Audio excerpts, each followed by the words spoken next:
அவங்க நினைக்கிறாங்க உத்தரப்பிரதேசத்துல வந்துட்டோம், ஃபுல் மெஜாரிட்டியில வந்துட்டோம்.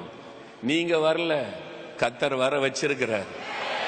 ஒரு சாமியார முதலமைச்சரா வச்சிருக்கிறாங்க, நீங்க வைக்கல, கத்தர் அவர் வைக்க வச்சிருக்கிறார். ஏன் தெரியுமா? அவரை வச்சுதான் பிஜேபிக்கு நீ ஆட்டமே காண போகிறாரு. அவர் தான் மோடிக்கு விரோதமா எழும்ப போகிறார். ஒருவர் பட்டயத்தை ஒருவருக்கு விரோதமாய் கத்தர் எழும்ப போகிறார். அது தேவனாலே உண்டாயிற்று என்பதை சீக்கிரத்தில் இந்தியா அறிந்து கொள்ளும். நம்முடைய தேவன் சர்வ வல்லமுள்ள தேவன். நம்முடைய ஜெபத்தை தாண்டி எதுவும் நடக்க முடியாது இந்தியாவுக்குள்ள. ஆனா நாம் ஜெபிக்கணும், இன்னும் வைராக்கியமா நம்ம ஜெபிக்கணும். எல்லாம் முழங்கால் படியிடுங்க, நெடுமுழங்கால் படியிடணும், உட்கார்ந்து இருக்கப்படாது. எல்லாரும் வயசானவங்க வியாதிப்பட்டவங்க மட்டும் உட்கார்ந்து எல்லாம் நெடுமுழங்கால் படியிடுங்க. சேர்ல இருக்கிறவங்க கூட எழும்பி நின்று கொள்ளுங்க.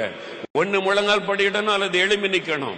சேர்ல இருந்தா கூட எல்லாரும் சில நிமிட நேரம் முழங்கால நிக்க போகிறோம். வலிக்கும், வலிக்கட்டும்.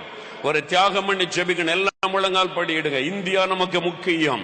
நம் தேசம் ஆசீர்வதிக்கப்படணும், நம் தேச மக்கள் ஆசீர்வதிக்கப்படணும். அதற்கு தடையாக எதுவும் வரக்கூடாது. நம்ம கருத்தாக அதற்காக ஜெபிக்க வேண்டும்.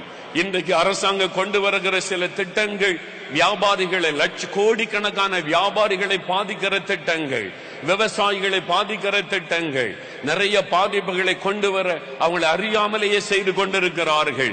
அதையெல்லாம் கர்த்தர் தடுத்து நிறுத்த வேண்டும். நம்முடைய பிரதமர் மேல கர்த்தருடைய ஆளுகை வர வேண்டும். சூரிய நமஸ்காரம், யோகா, இந்த தவறான காரியத்தெல்லாம் உள்ள கொண்டு வரக்கூடாது. கல்விக்குள்ள இந்த மாதிரி ஒரே மதத்தை சார்ந்த போதனை எல்லாம் வரக்கூடாது. பகவத்கீதை என்ற ஒரே மத போதனை ஸ்கூலுக்குள்ள வரக்கூடாது. எல்லாம் வலதுகரம் உயர்த்தி போராடி, இயேசுவே நீதி செய்கிற தேவனே, இந்தியாவில் உம்முடைய வல்லமை விளங்க பண்ணும். ஜெபிங்க, ஜெபிங்க, ஜெபிங்க. பிரதமருக்காக ஜெபம் பண்ணுங்க, மந்திரி சபைக்காக ஜெபம் பண்ணுங்க, தலைவர்களுக்காக ஜெபம் பண்ணுங்க.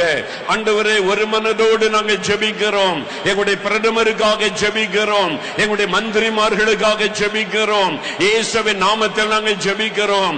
தேவனே, இந்தியா தேசத்தை நேசிக்கிற தேவனே, இந்தியாவுக்காக ரத்தம் சிந்தின தேவனே, உமக்கு விரோதமாய் கொண்டு வரப்படுகிற எந்த திட்டமும் இந்தியாவிலே பலிக்கவே கூடாது.